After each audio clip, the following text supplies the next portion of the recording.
عليكم ورحمة الله وبركاته. إن الحمد لله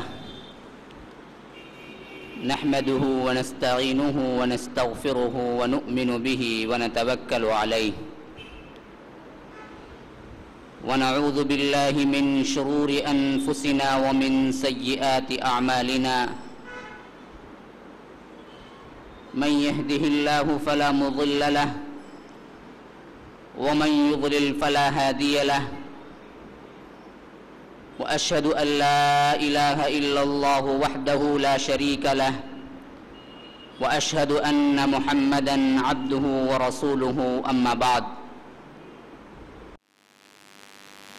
وسيجنبها الأتقى الذي يؤتي ماله يتزكى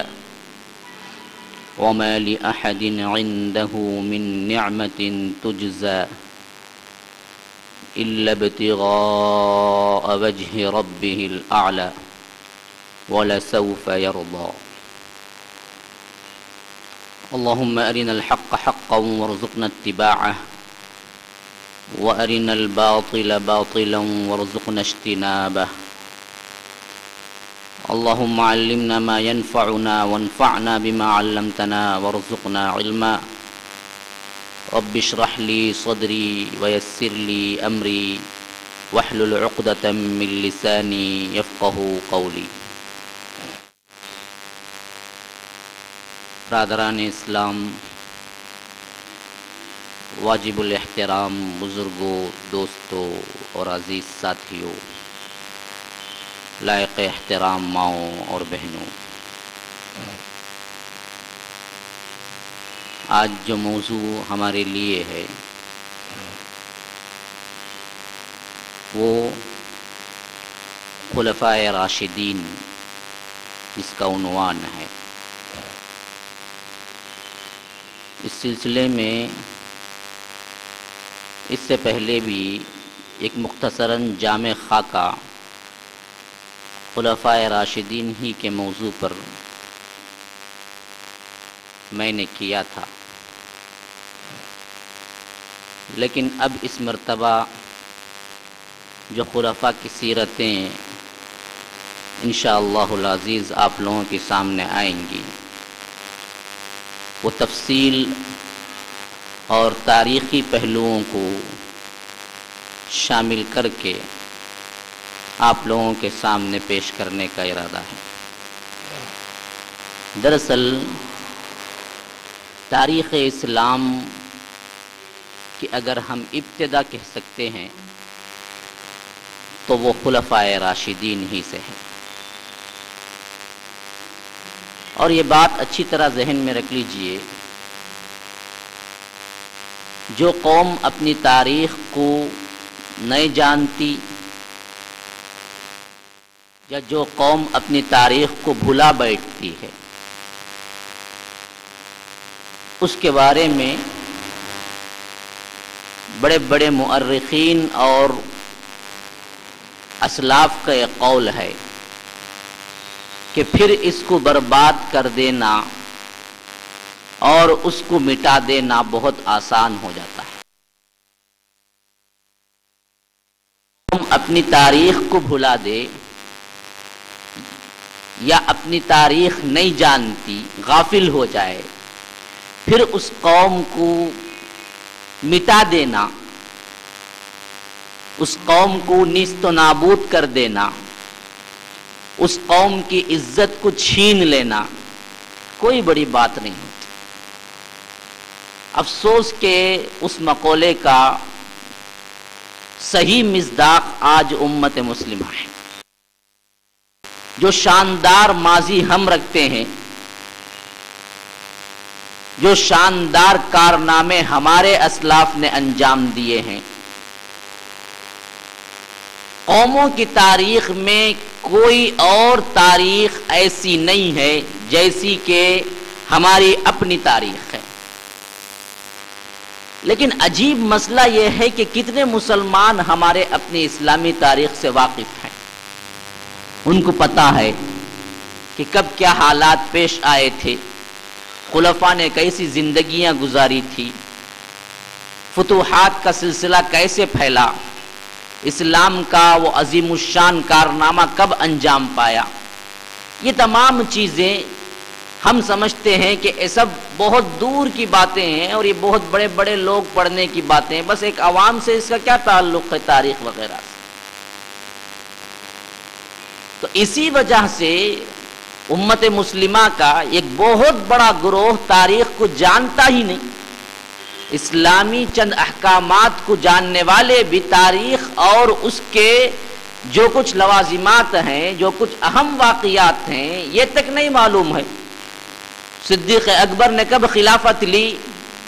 مجھے پتا نہیں کہ بیٹھے ہوئے لوگوں کتنے لوگوں کو معلوم ہے کہ کب لی تھی، کس سن میں ہوا تھا یہ۔ پھر ابو بکر نے چارج کب لیا، عمر نے اس کا چارج کب لیا، کتنے عرصے انہوں نے کیا ہے خلافت کی حیثیت سے خلیفانہ زندگی گزاری، کتنے لوگوں کو معلوم ہے؟ نہیں، پتہ ہی نہیں ہے، نہ اس کے بارے میں ہم جاننے کی کوشش کرتے ہیں۔ تو ہم اپنی تاریخ سے دور ہوتے چلے گئے، تو آج ہمارے لیے سب سے بڑا المیہ یہ ہے کہ ہم کو اب مٹانا بہت آسان ہے۔ ذلیل پیشے جتنے ہیں ہم مسلمانوں میں موجود ہیں۔ یاد رکھ لیجئے، کوئی بہت بڑے بہادر باپ کا بیٹا ہے، اس کو معلوم ہے اس کا باپ بہت بڑا بہادر تھا، اب وہ بیٹا کبھی اگر بزدلی دکھائے گا، کبھی بزدلی کا خیال بھی آئے گا، تو اس کے دل میں یہ تڑپ ہوگی، ارے میرا باپ بڑا بہادر تھا۔ میں اس کی مثال مالدار جو دولت مند اولاد جو بگڑ جاتی ہے نا، اس سے دیا کرتا ہوں۔ عموماً ایک مالدار شخص کا بیٹا ہے، اب اس کے ذہن میں سب سے بڑا ترا کیا ہوتا، میرا باپ بڑا امیر ہے، وہ خود کچھ بھی نہیں، ایک پیسہ کمانے کی صلاحیت نہیں۔ ایسے ہی ہوتے ہیں زیادہ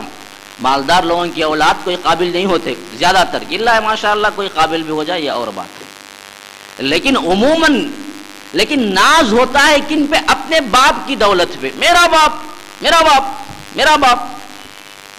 اب جو ترا ہوتا ہے نا اپنے باپ کے بارے میں، اس کا جو جانکاری ہوتی ہے، اس حیثیت سے وہ خود کیا نہیں کرتا، کوئی غریبانہ کام نہیں کرتا، کوئی فقیرانہ کام نہیں کرتا۔ ضرورت پڑ بھی گئی تو سوچتا کہ نہیں جی میرا باپ خود اتنا مالدار تھا، میں کیوں کسی سے مانگوں، حالانکہ ضرورت ہو جاتی بعد میں۔ لیکن باپ کا ایک چیز اس کے اندر یہ ورثہ ہوتا ہے جو اس کو اس بات پہ آمادہ نہیں کرتا۔ لیکن یہی حیثیت ہے ہمارے اپنے اسلاف سے ہمارا تعلق۔ اگر ہم اپنے اسلاف سے تعلق جوڑیں اور سمجھیں کہ اصحاب رسول اللہ ہمارے اسلاف ہیں، ہمارے آبا و اجداد ہیں، انہوں نے جو کارنامے انجام دیے، اللہ تعالیٰ نے انہیں جو انعام و اکرام سے نوازا، ان کا جو اخلاق و کردار کی جو بلندی تھی،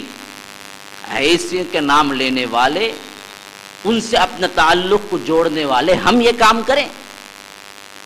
ہم رذیل پیشے اختیار کریں، ہم جھوٹ بولیں، ہم کذب بیانی کریں، یہ نہیں ہو سکتا۔ جب ہمارے اسلاف سے ہمارا ایک تعلق رہے گا، دھوکہ دیتے وقت خیال آئے گا کہ نہیں نہیں نہیں، ہمارے آبا و اجداد تو کیسے تھے، بلندی کے کون سے معراج پہ تھے، ہم کہاں ہیں۔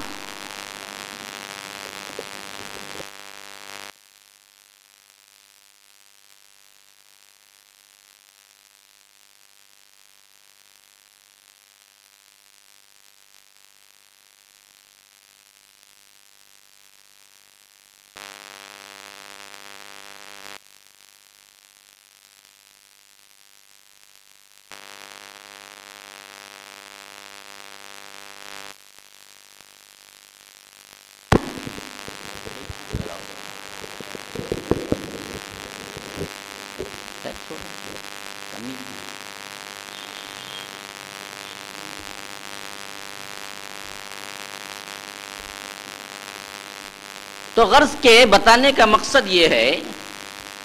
کہ ہمارے اسلاف کے ساتھ ہمارا تعلق منقطع ہو گیا، ہم اپنی تاریخ کو بھول گئے، تو ہمارے اندر بھی ایسی چیزیں آتی چلی گئی جو مسلمان کے نام پہ بہت بڑا دھبا ہے، داغ ہے، لیکن ہم سمجھتے نہیں۔ تو یاد رکھ لیجئے، یہی ایک محرک ہے، مقصد ہے میرا کہ خلفائے راشدین کی سیرتوں کو آپ کے سامنے رکھنے کا، اس میں ہم تولیں پرکھیں اپنے آپ کو کہ وہ بھی کیا لوگ تھے جنہوں نے اپنی زندگی وقف کی بندگی کے لیے، بڑا اچھا مصرع ہے، شاعر کہتا ہے وہ بھی کیا لوگ تھے جنہوں نے اپنی زندگی وقف کی بندگی کے لیے، لیکن ہم اپنی بندگی وقف کرتے ہیں زندگی کے لیے۔ ہماری حالت بالکل الٹ ہے۔ وہ لوگ تو اپنی زندگی وقف کر دی ہے اللہ تعالیٰ کی اطاعت کے لیے، اس کی بندگی کے نام کو اونچا رکھنے کے لیے، بندے کی حیثیت سے اعلیٰ و افضل جو کارنامہ ہو سکتا ہے اصحاب رسول اللہ میں ہمیں نظر آ جائے گا، لیکن ہم ہیں کہ جی چراتے ہیں اس کی بندگی سے۔ جتنا ہم اللہ کی بندگی کو بیچ سکتے ہیں بیچ دیتے ہیں اس دنیا کے عوض، اس زندگی کے لیے سب کچھ اتر کے کام کرنے کے لیے تیار ہو جاتے ہیں، خواہ خدا کتنا ہی ناراض کیوں نہ ہوتا ہو، اس کی ہمیں پرواہ نہیں ہوتی۔ یہ ہمارا اپنا فلسفہ ہے۔ تو یہ دیکھنا چاہیے کہ یہ سیرتوں کے اندر ہمیں کیسے اعلیٰ نمونے ہمیں مل جاتے ہیں۔ تو غرض کہ جو موضوع ہے میرا، وہ موضوع زیادہ تر جہاں تک میرے جو انداز ہیں بعض جوشیلے ہوتے ہیں موضوع کی مناسبت سے، بعض اسباق کے پہلو سے میں درسیہ انداز اختیار کر لیتا ہوں، اور اس میں شاید سننے والوں کو کچھ اکتاہٹ بھی نظر آئے، کچھ بیزارگی بھی طاری ہو جائے، لیکن جہاں بات سمجھانی مقصود ہو میرا یہی انداز ہوتا ہے، تبھی بات کو سمجھ سکتے ہیں۔ اور یہ تاریخی واقعات عموماً اپنے اندر ایک درس لیے ہوئے ہوتے ہیں، ایک عبرت لیے ہوئے ہوتے ہیں، تو اس کو پڑھانے کا انداز بھی زیادہ تر میرا درسیہ ہوگا، جس کے لیے میں آپ لوگوں کے توجہ کے لیے خصوصی طور پر اپیل کرتا ہوں کہ ذرا نیند بھی آئے گی، شیطان بھی کچھ نہ کچھ اپنے ہیلے وسائل استعمال کرے گا، لیکن سننا چاہیے، سمجھنا چاہیے، اور سمجھنا چاہیے کہ ہمیں ان علوم کو حاصل کرنا ہے۔ یہ کچھ عوام صرف علماء کے لیے مخصوص چیزیں نہیں ہیں۔ یہ غلط فہمی ہمارے دلوں کے اندر بیٹھ گئی ہے کہ بعض چیزیں کیا وہ علماء پڑھ لیتے ہیں بس، یہ عوام کی بس کی بات نہیں ہے، ایسی بات نہیں ہے۔ علوم کے جو چوٹی کے ہیں سبجیکٹ، اس کے لیے کہہ سکتے ہیں کہ ہاں اس کو علماء ہی حل کر سکتے ہیں، اس کے لیے وقت لگانا ہی چاہیے، لیکن جو علوم ہر ایک چیز ہر ایک مسلمان کے لیے ضروری ہیں ان میں آتے ہیں جتنے میں ٹاپک بیان کرتا ہوں۔ تو اس حیثیت سے آپ بھی ایک طالب علم کی حیثیت سے اگر آپ ذہن میں رکھیں گے اور اس نظریے سے خطاب کو سنیں گے تو بات کو سمجھنے میں بڑی آسانی پیش آ جائے گی۔ دیکھیے خلفاء دراصل خلیفے کی جمع ہے، اسی سے خلفاء ہے۔ راشد، یہ راشد دراصل یہ لفظ امت نے انہیں دیا ہے، اللہ کے رسول صلی اللہ علیہ وسلم نے بحیثیت مجموعی دے کے گئے تھے کہ میری سنت کو اور میرے خلفاء راشدین کی سنت کو، وخلفاء الراشدین المہدیین عضوا علیہا بالنواجذ، کہ نواجذ دراصل کسے کہتے ہیں؟ یہ جو دانت ختم ہو کے داڑھ شروع ہوتا ہے۔ اب یہ داڑھ شروع ہوتا نا، ہم کوچلی کا دانت کہتے ہیں جو نوکدار ہوتا ہے، دیکھیے اگر اس سے کوئی پکڑتا ہے نا چیز کو، رسی وغیرہ کو بھی آپ بھی پکڑ کے دیکھیں، پھر کھینچیں، دانتوں سے پکڑیں گے باہر نکل جائے گی، داڑھوں سے پکڑ ہی نہیں سکتے کیونکہ وہ اندر ہیں، لیکن جو کوچلی کے دانت ہیں اس سے جو پکڑ لیتے ہیں نا اس کی مضبوطی اور ہی ہے، اس سے دانت ٹوٹتا ہے تبھی نکلتی ہے چیز، اگر آپ مضبوطی سے دبا لیں تب۔ تو اللہ کے رسول صلی اللہ اسی کی جمع نواجذ، اللہ کے رسول صلی اللہ علیہ وسلم نے بتایا تھا کہ میری سنت کو اور میرے خلفاء راشدین، یہاں وہ لفظ آیا راشد جسے ہم کہتے ہیں خلفاء راشدین، میرے خلفاء راشدین کی سنت کو تم مضبوطی سے پکڑ لو، ایسے جیسا کہ تم اپنے نواجذ سے پکڑتے ہو، اتنی مضبوطی ہو کہ تم کوچلیوں کے دانت سے اس کو مضبوطی کے ساتھ پکڑ لو۔ یہ ہے اصل اسلام، اصل شریعت۔ بیٹا وہاں بیٹھ جاؤ، ادھر پیچھے بیٹھ جاؤ، تم حرکت کرتے تو میرا دماغ حرکت کرتا ہے۔ تو غرض کے کیا ہے؟ عضوا علیہا بالنواجذ،